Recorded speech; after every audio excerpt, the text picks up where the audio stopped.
Welcome everyone to the EasyPower Thursday Refresher Series, the webinar series on Thursday. My name is Jim Chastain. I'm with the EasyPower Applications Group, and we have today with us presenters from the Schneider Electric Corporation. Before we get started, as we are our normal habit, I'd like to conduct an informal poll and get a little bit of feedback from the audience, both to give us some idea on how to gauge the presentation or direct the presentation, and to encourage participation at the same time. So first poll question basically is going to be, have you or your organization experienced an arc flash event? We very much appreciate your participation today. Let's leave this poll question open about another 5 seconds. Here's how folks weighed in on that.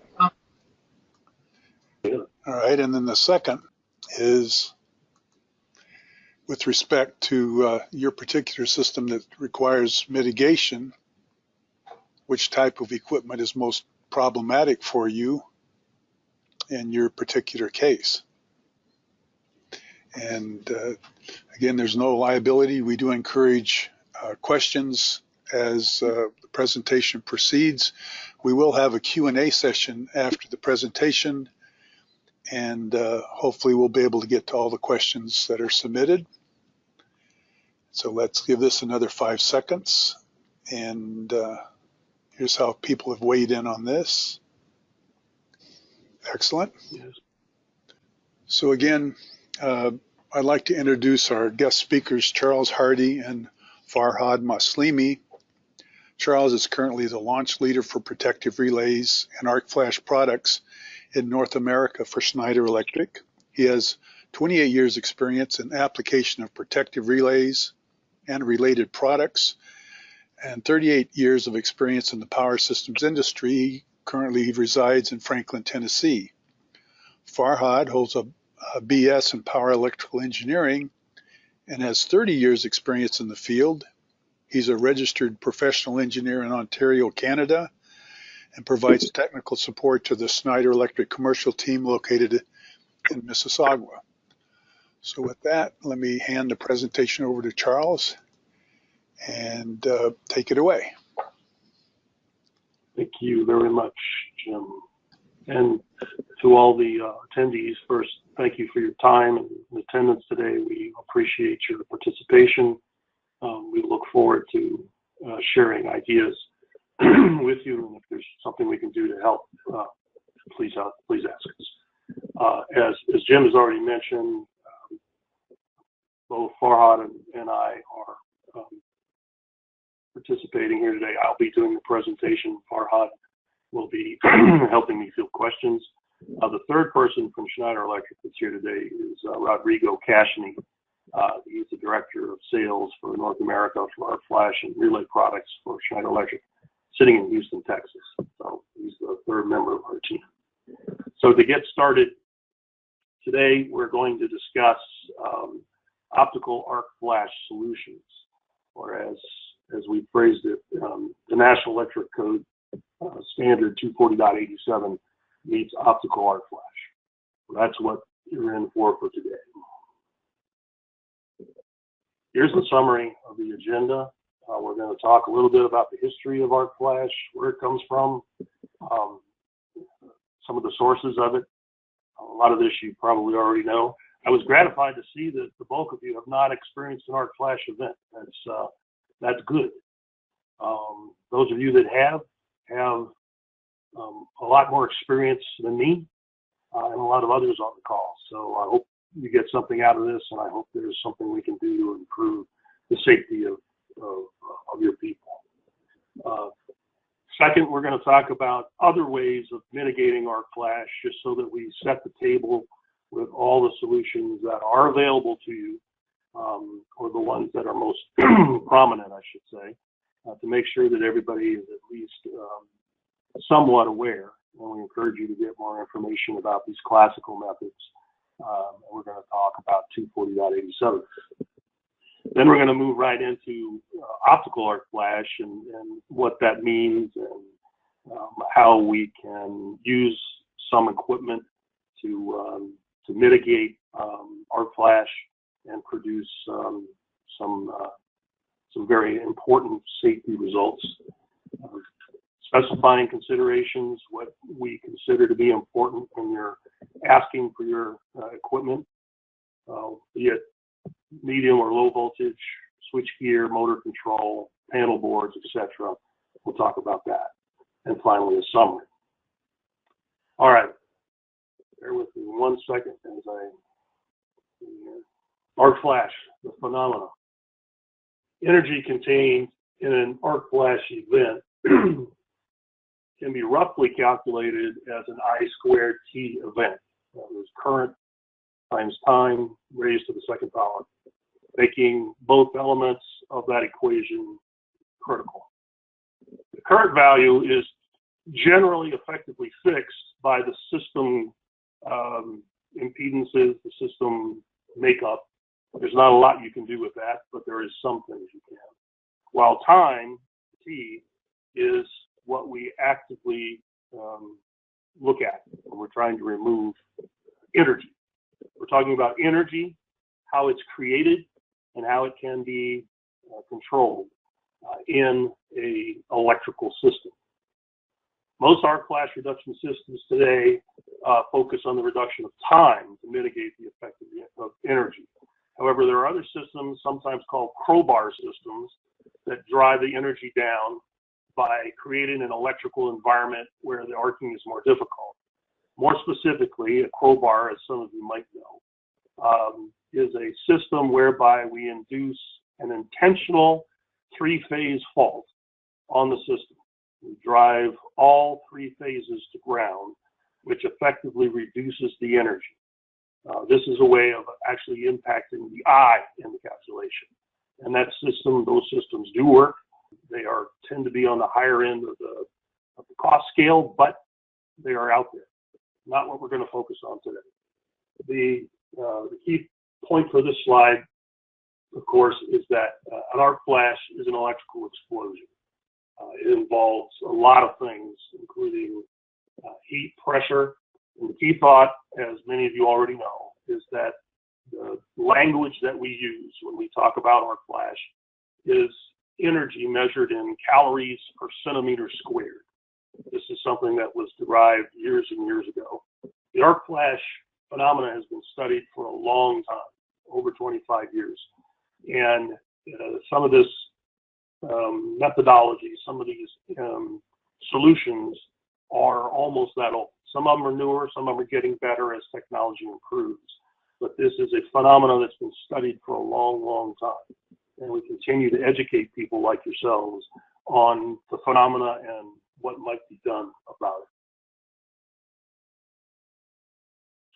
it. Causes of arc faults.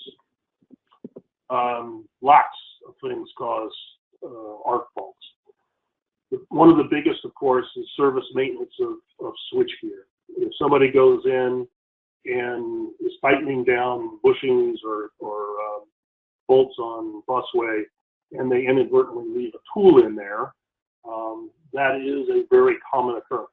And I'm betting some of you that are in facilities will understand what I'm talking about. This has nothing to do with electrical engineering as much as it does to do with process in your safety processes inside your plants. So obviously you're going to try and do this, but inevitably it still happens, as indeed happened in our own switchgear in Tennessee where I sit. So it is a real world situation that has to be handled. But it is a source of arc faults. Tools, same thing. Poor connections.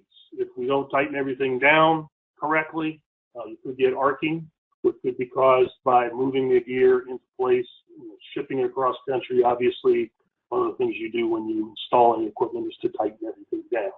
Make sure you do it properly. The last thing I want to talk about, and I see I don't have one of my things in this PowerPoint presentation, but hopefully you can see in the lower right-hand corner the remains of a cat and a mouse. So this is a real world environment where these critters got into switchgear and obviously did not get out. But this is a very common occurrence. Snakes is another one that we hear about often. I heard about one the last time I did this presentation, Farhad, you'll remember this, where somebody discussed ants, fire ants down in Texas, building a mound large enough to create an arc flash. So these are all real world possibilities of how an arc short circuit can be produced.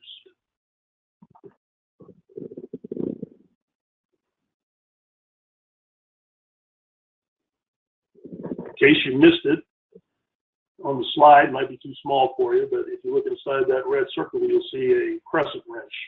It's producing a very nice short circuit between the bus and the ground.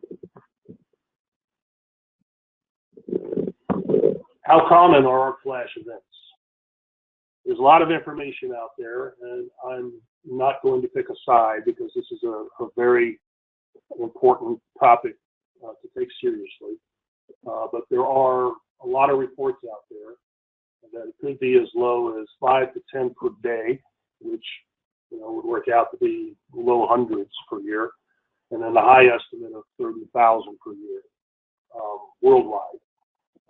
And some of this information comes from reliable sources inside the industry that we serve. It doesn't really matter. One is too much, and we all have to agree on that. But it is something that we need to study, we need to act upon, and we need to provide the best possible solutions that are commercially available. It's interesting to note that recently we learned that according to the OSHA regulations, you're not required to report an arc flash event unless somebody dies if 3 or more are hospitalized. That may be part of the reporting error that we're seeing. There's also some other data to suggest that from industrial safety and hygiene that there might be as many as 30,000 arc flash events, 7,000 burn injuries, and 2,000 hospitalizations, 400 fatalities each year. This is a very bad thing, and we all agree on that. This is a video which I find disturbing, and I hope you will as well. This is a arc flash event for 2 technicians who are going to rack in a breaker, and an arc flash event occurs. It lasts a little under a minute. Bear with me. I hope this will work for you.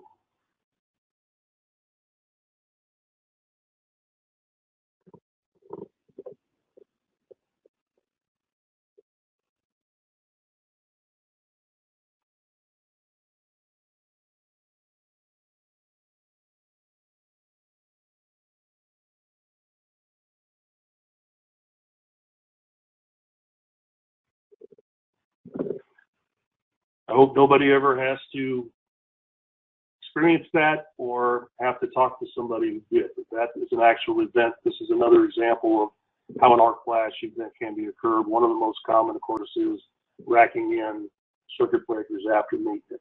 So if you look at arc flash and what's in it, I'm going to talk about that for a minute. So how much light is produced in an arc flash? It varies by the energy in the arc. But if you consider for a moment a small arc flash event of say 2,000 amps, the measured light intensity is 2 million lux. We'll get to why that matters in a minute. Or roughly 20 times brighter than a bright sunlight day of about 100,000 lux, measured at a distance of 1 meter from the source. So to back over that, 2 million lux produced by a 2,000 amp event is 20 times brighter than a sunshiny day. That's how bright this thing is. Now, 2,000 amps is not really realistic. It's all over the map what it is. But if you consider a more realistic current of about 17,000 amps, the arc flash light intensity jumps to about 12 million lux And these all have been recorded in laboratory environments. Now, there's some reference points, and you're going to see this again later on in the presentation. All right, I've got 100,000 lux. An office environment with normal lighting is roughly 500 lux. Direct sunlight, as we've already said, is about 100,000 lux, and indirect is about 50,000. So there are your numbers to remember. You're well above normal sunlight, and you're going to get into some of the optical science of how we use that to detect an arc flash event and trigger a response. But more importantly, pardon me, is these are the things on the screen that you're going to experience through an arc flash event. Obviously the light, high temperatures up to 20,000 Kelvin, heated air pressure and sound waves. You're going to see some embedded news items in this presentation where companies have used the correct protective equipment for a particular installation, and people still die because of pressure. It's not just about light, it's not just about temperature, it's also about pressure. Then of course, if you get enough current, you could vaporize the copper bars, and that's something you definitely do not want to inhale into your lungs. Obviously, it's a hand grenade going off in front of you, shrapnel molten metal, and you could get an arc flash, or excuse me, a voltage, a flash over to yourself in one of these events. What we are trying to keep away from are hospitals, and even worse, in the event of an arc flash event. All right, here's an arc phenomenon. This is to put things on the map in terms of time. All right, I guess I should use my pointer here. Across the bottom axis is time, starting at 0, going out. Up the top is the energy, calorie per centimeter squared.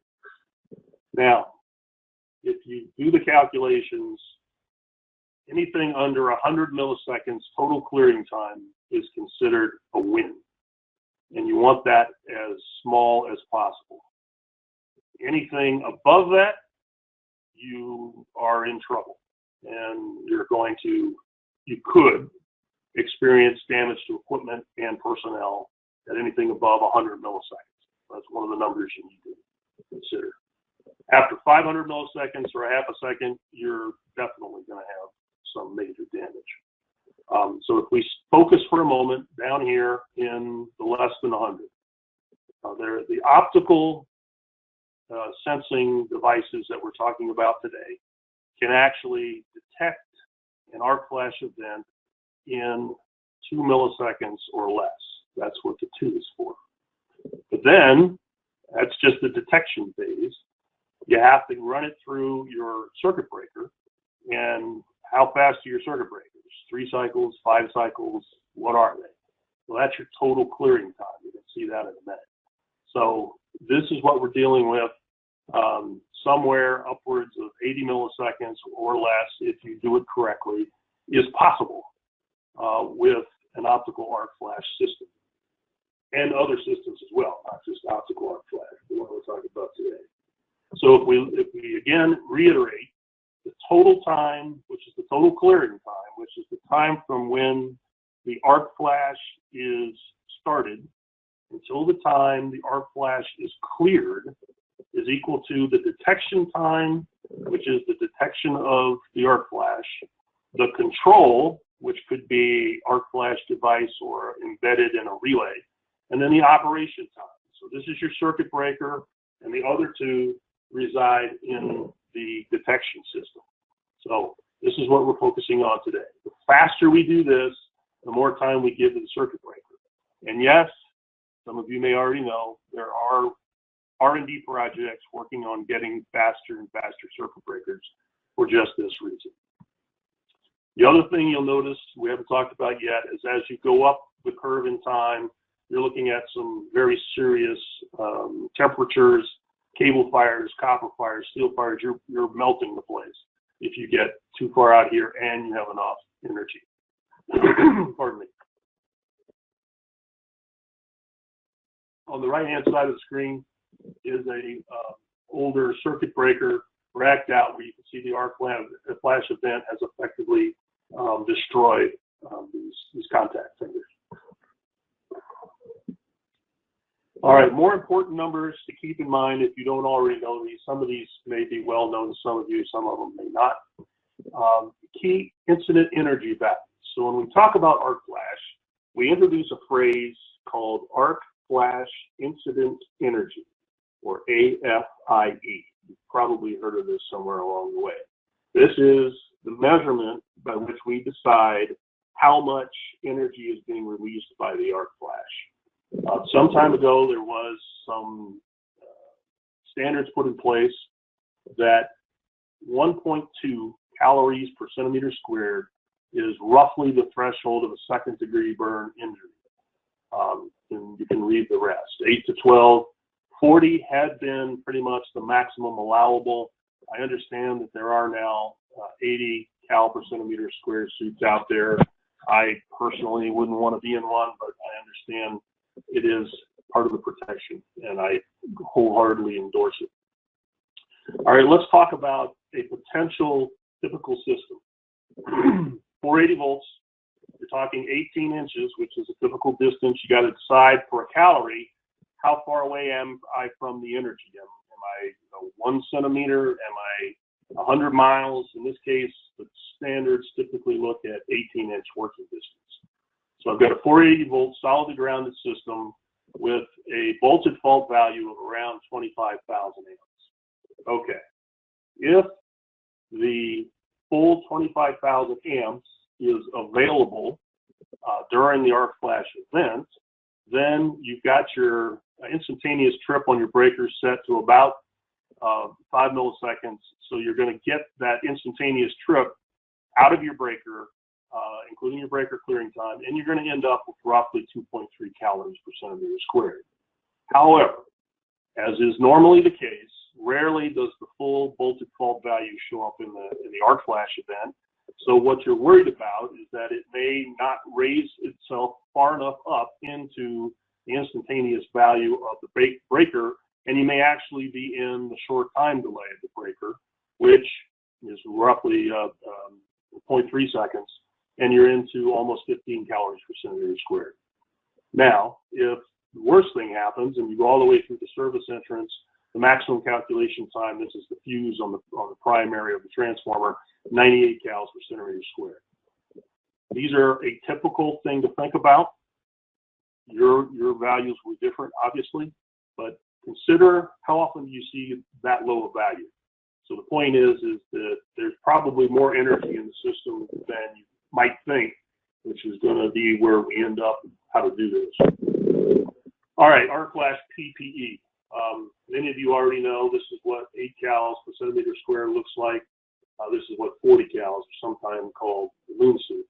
The point we're making here is this is not arc flash reduction. This does not reduce the arc flash. This protects against the arc flash once it occurs. It's very important that PPE be a part of your normal operating procedures, but don't mistake PPE for arc flash reduction equipment. Or as Daniel Freeman, my counterpart, says, an arc flash suit is not an Iron Man suit. All right, moving on into the classical way of arc flash reduction. We're going to study NEC 240.87, the 2014 version, for a moment. This is a low voltage standard, but it's sometimes referred to in medium voltage as well. So we're in the standard. Here's what you're given. That if you have any breaker rated or adjusted to 12,000 amps or larger, you have options on how to reduce arc flash. We're going to go through these. Zone selective interlocking. This is a very common practice that's been known for a long time, 30, 40 years. But zone selective interlocking uses a high set instantaneous value in a relay that is set to communicate with an upstream relay. So in the case of this drawing, let's say I have a fault here downstream of this feeder. The instantaneous is going to pick up in this relay. It's going to send a signal through wire or communications channel up to this relay saying, I've got the fault, I will trip, you time out. If I don't clear the fault, then you trip. So it does not rely upon the normal time over current or instantaneous over current protection in the relays, and then the power system becomes the communications path. It sets up a separate channel, pardon me, whereby the relays are communicating with each other, and you can get very fast instantaneous tripping. This value has to be set above load, but can be set significantly lower in tripping time than your normal instantaneous if you're using zone selective interlocking. So that is a certified or a recommended way of helping reduce arc flash, because you're tripping very fast. So if you have an arc flash event here, this is going to trip in faster than normal tripping times. However, it's not as fast as an optical arc flash. Differential relaying, also very common. In this particular example, we have a transformer differential relay that is covering this transformer on the one-line diagram. Differential relaying, as we all know, counts the amount of current coming in, it compares it to the amount going out. If there's a loss of current, current does not return, it is assumed to be inside the transformer, and this relay will trip out very fast. It's down in 8 to 10 millisecond range in certain instances. So transformer differential is very common. The one that's not shown on the one line, but is often used in medium voltage switchgear or low voltage, is a bus differential, where you would have a relay that's looking at the bus, and if there's a fault on the bus, it will trip off whatever the main ties. Very high speed. So that's another opportunity for using differential relaying. Energy reducing maintenance switch, what is that? A picture of it up here. Some of you may already have this installed. This is an interesting combination of low-tech and high-tech. And by that I mean if you have a digital relay, and this works only on a digital relay, that you have set to your normal protective settings, time over current, instantaneous over current as an example, and you want to work on a piece of equipment, like in that video, you will go up to the switch gear, you will turn this switch from the off mode to the on mode, and what that does is it hits a input on the digital relay, and what it does is it changes the setting group from, say, 1 to 2 or whatever, 2 to 3, and it reduces the instantaneous overcurrent to a setting that you wouldn't normally operate because you might miscoordinate with your protection the rest of the time, but it lowers the instantaneous value to as low as you can get it, and you have to study it. I can't give you the exact number, it's not magic. And then you can work on the equipment knowing that you have reduced the tripping time to as much as you can while the equipment's in service. The other part of that is that when you button up the equipment, you walk away, you need to remember to walk up to this and turn it to the off position. One of the drawbacks, but that's very commonly used, especially on medium voltage, but low voltage as well. Okay, moving on, the energy reducing active arc flash is what we're going to talk about with the optical arc flash. That's included in that. Also, the crowbar circuit would be included in that. And then finally, the old catch-all, any approved equivalent means. I mentioned some of the articles. Here's one that we captured, 500 in arc flash to Colorado Hydro Station. This was within the last year. All right, here's any approved equivalent means. Some of you may know about this. This is called a virtual main. If you start down here, you've got low voltage sub 1, sub 2, and sub 3. When we started the study, we calculated the AFIE at each of those points, and you can see where it is, 36, 62, 88 calories per centimeter squared. Very, very dangerous. By installing a standard overcurrent relay, 5051, on the low voltage secondary transformer secondary, and setting the settings instantaneously correctly, we can effectively, what I call a permissive trip, send a signal from this relay, which is, remember, on the low voltage side of the circuit, all the way up to the breaker on the medium voltage side of the circuit, and trip that circuit breaker. That's what's called a virtual main. The main is here, but we're using it down, we're tripping it from down here. And you can see the reason we need to do this is a lot of times there's only a transformer fuse on the high side of the transformer, and that gets into a lot of time. That's the 2 seconds tripping time in a transformer fuse. So by doing that, and this is an actual study installation, we reduce the calorie values to 3.3, 5.7, 8.1. Again, just an identification of what can be done. Call it a virtual main. This actually has some use if you have trouble with the utility feeds into your installations. You might want to look into that if you can get your utility to work with you. Again, another sidebar here for a moment. This is a gentleman in a full body flash suit who was killed not by the light, he was killed by the pressure, a high energy blast. So it is real. We all admit that. All right, the good, the bad, and the ugly of 240.87. It may actually help. It can't hurt if you do it correctly. It will reduce the arc flash, so pay attention.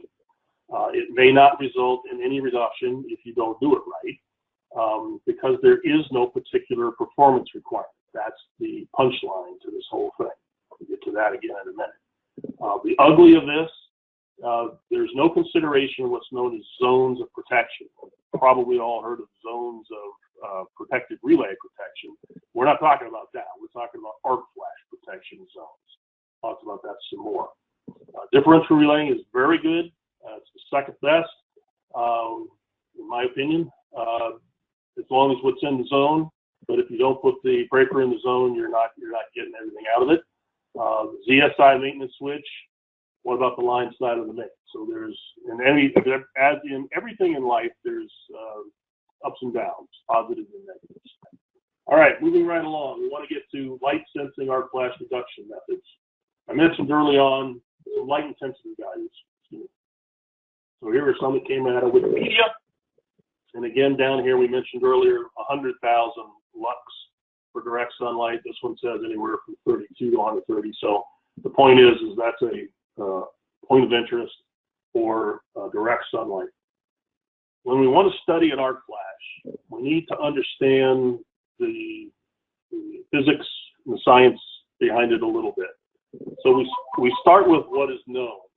If you look at the spectrum of an incandescent light bulb that many of us grew up on, you can see that the spectrum for an incandescent light bulb is somewhere between 300 and 900 nanometers wavelength of light. Now, why is that important? The sensors that we're going to use in an arc flash system have a sensitivity that covers 300 to 1500 nanometers of light. So we have enough bandwidth coverage. And why is that important?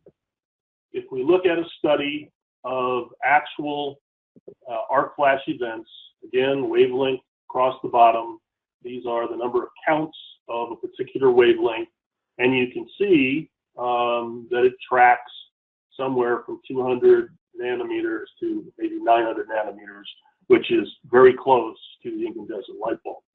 So what we're looking at, as we already knew, is that this event is in the visible spectrum most of the time. And why is that important?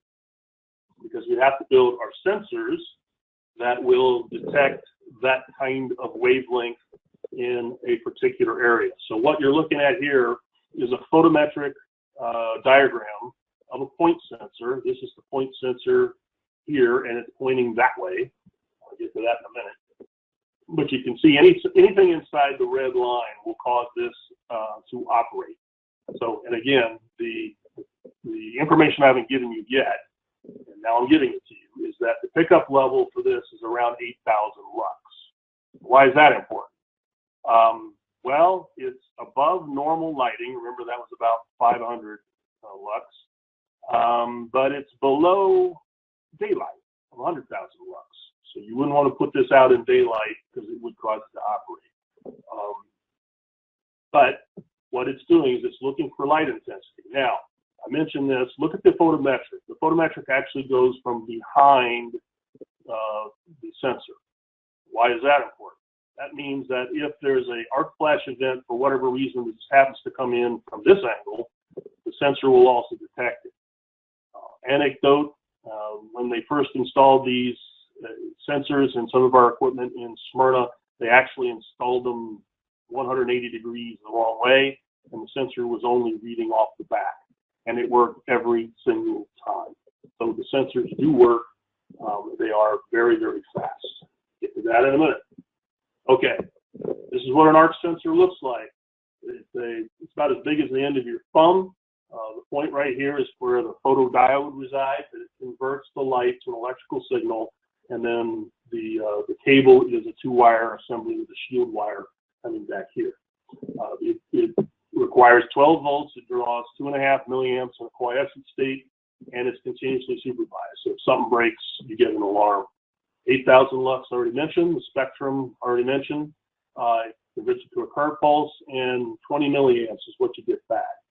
This is the normal light sensor. This is called a pipe sensor. It actually narrows the spectrum down, not the spectrum, but the photometric down for better selectivity if required. So that's what an arc point sensor looks like. All right, so then you take an arc point sensor and you got to put it somewhere. You got to hook it up to something that's going to do something about it. So you have to choose the right product. And what you're concerned about is your selectivity. I'm going to trip certain things. You'll see on a one-line diagram in a minute. You have some flexibility with the way you architect the system. So coordination. So what you're looking at here is a protected relay. We're going to talk a little bit about that. This is the latest from Schneider. It includes all the normal protective elements that you want, and it has arc flash protection built in. This little device down here, called a V908, we're going to spend some more time on. This is an arc flash device standalone. So you basically have this to work with for retrofit or new, and then if you take the guts of this and put it on a relay, that's what you get. All right, let's talk about this standalone unit first. It's pretty small. It measures about 5 inches by 5 inches by 3 inches. There is a DIN rail connector on this side. This is a typical installation, pardon me, checking my time, where, say you have this unit on the main, you would have sensors, those are the S's. You have one in the transformer, you have one in the breaker compartment, and then you run this one down to the bus compartment.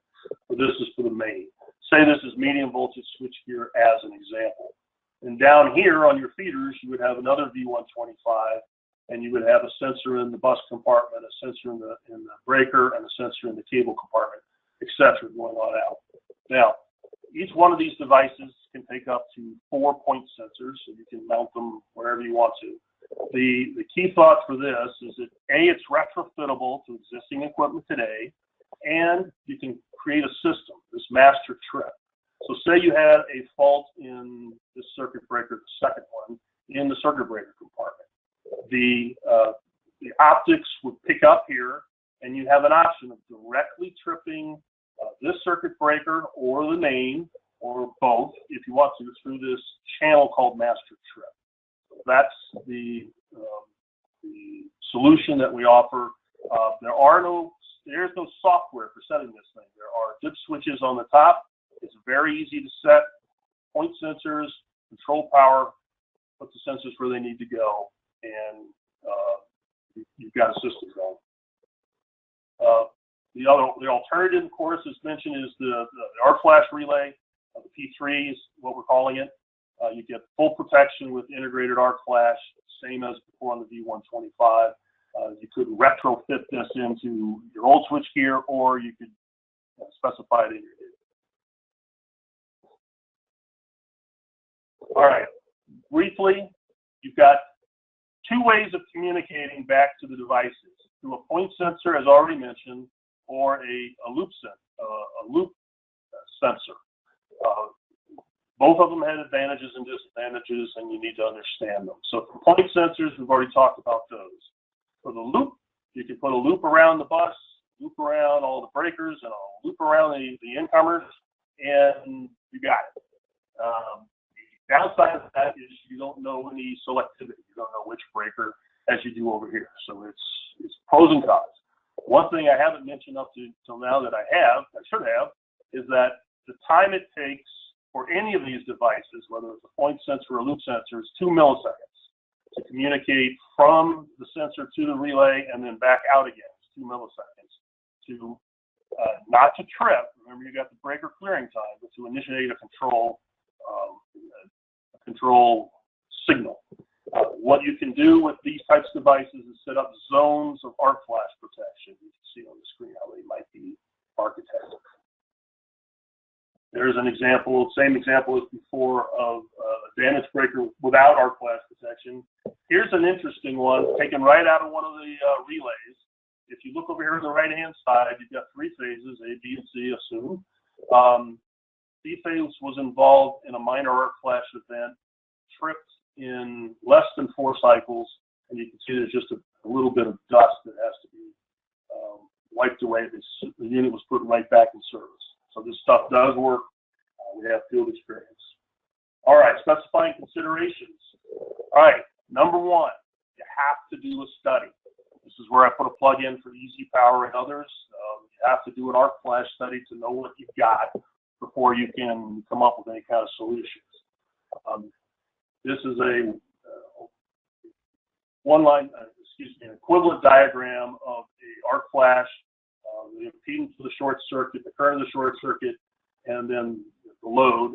And what happens is, if you don't know your arc flash, you don't know the values of the resistance and the reactance, you don't know what happens with the DC offset. And why is that important? If you look down here, here's a normal sine wave. If you add DC offset, which might be in an arc flash event, you will drag the current down, and this value is higher. So you actually get a higher current value than you would under a normal situation. Very, very important that you optimize, do the study, and then you check it afterwards. We've got horror stories where people did the studies, they put in the gear, then they didn't validate it when put in, and you don't know what you have. So please validate what you put in. Okay, specific protection. Service entrance gear is a problem.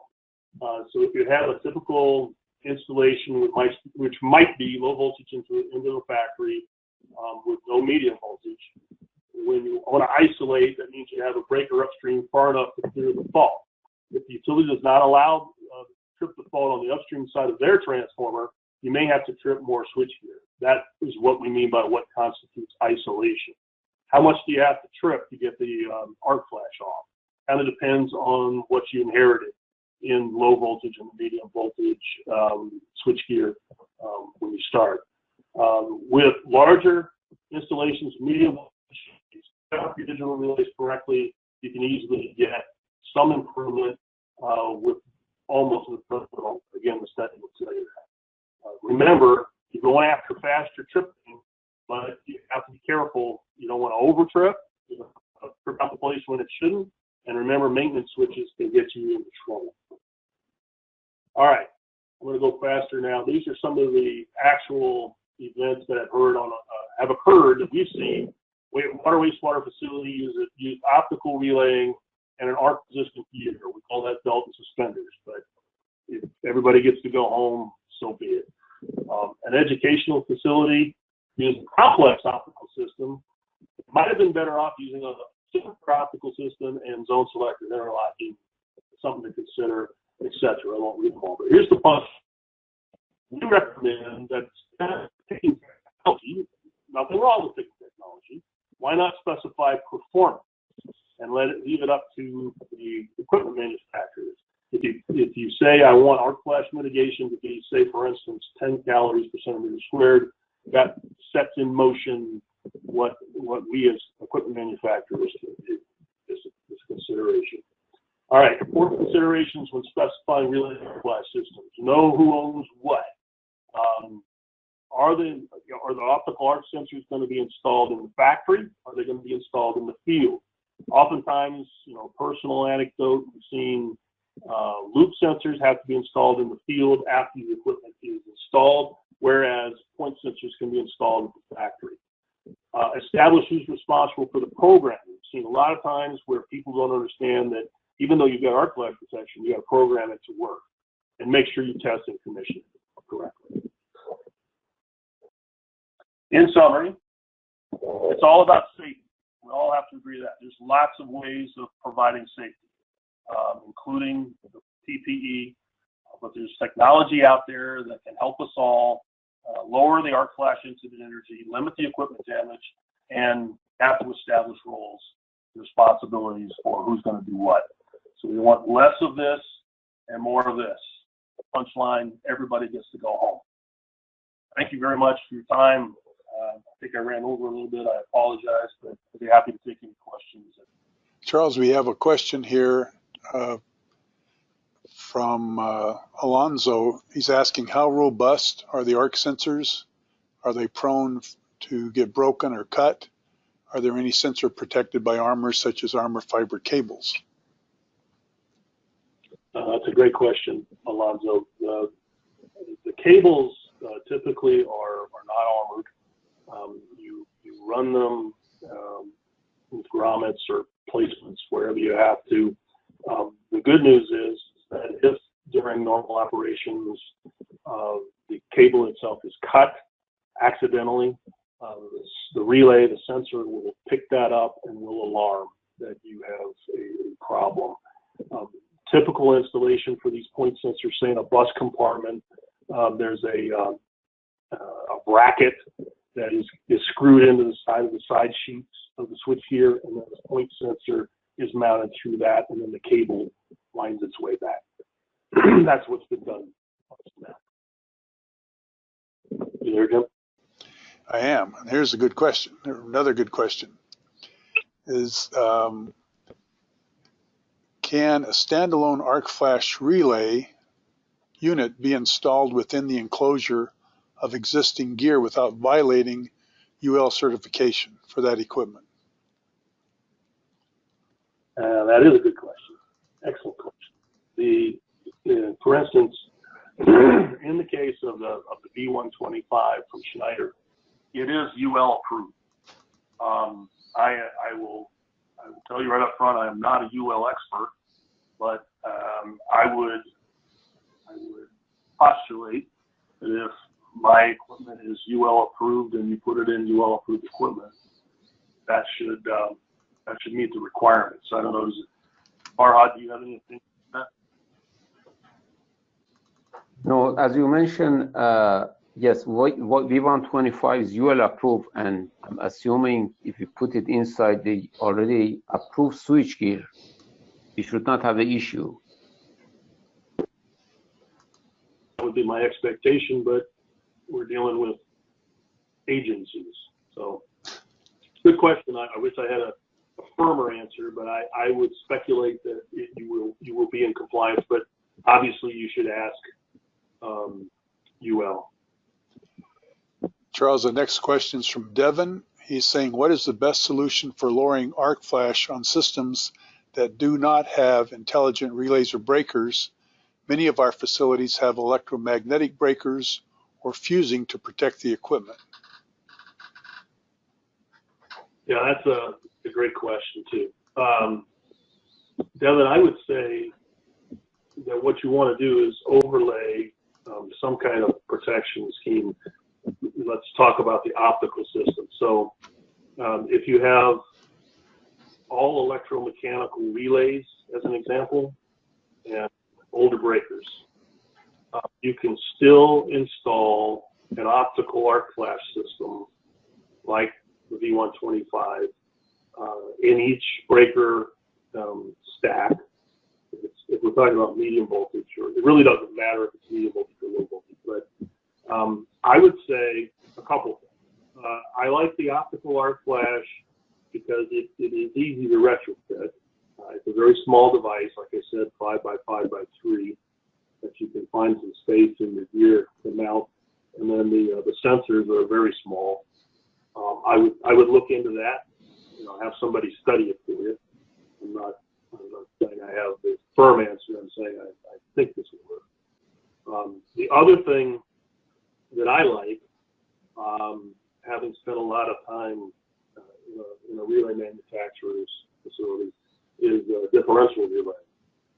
If it's possible, it requires a lot of CTs and a lot of wiring, but if it's already there, say for instance, maybe if you already have a bus differential, you might replace that with a solid state or a digital bus differential relay to help reduce the arc flash incident energy in the bus compartment. But Devin, I would say use the optical arc flash answer until you can't. And you will find the edges. There's always edges. Charles, the next question is from Jason. It says, why are primary transformer fuses slower than a circuit breaker? It's because they have to go through a zero crossing before they can clear. So we typically use 2 seconds as the worst case scenario, and it depends on the amount of available fault current. It's not a single answer. A fuse has a time current curve just like a relay does, although it's a minimum melt and then a total clearing time. So these devices are meant for a certain thing, to protect against short circuits most of the time, and they do their job extremely well. I used to work for a company that made current limited fuses, so don't discount them. But if you study them from an arc flash perspective, they do produce a certain time constant that your arc flash study will have to tell you what the recommendations are for. So fuses are important, but they are not, well, normal fuses. There are some special fuses out there that I know people are working on. So keep your fuses, but you need to look at it from an arc flash perspective. The next question comes from Thomas. The question is, have you used this scheme on low voltage secondary network protectors? Network protector. I have not. Network protectors have a unique characteristic, obviously, of being underwater part of the time, down in the bowels of a city.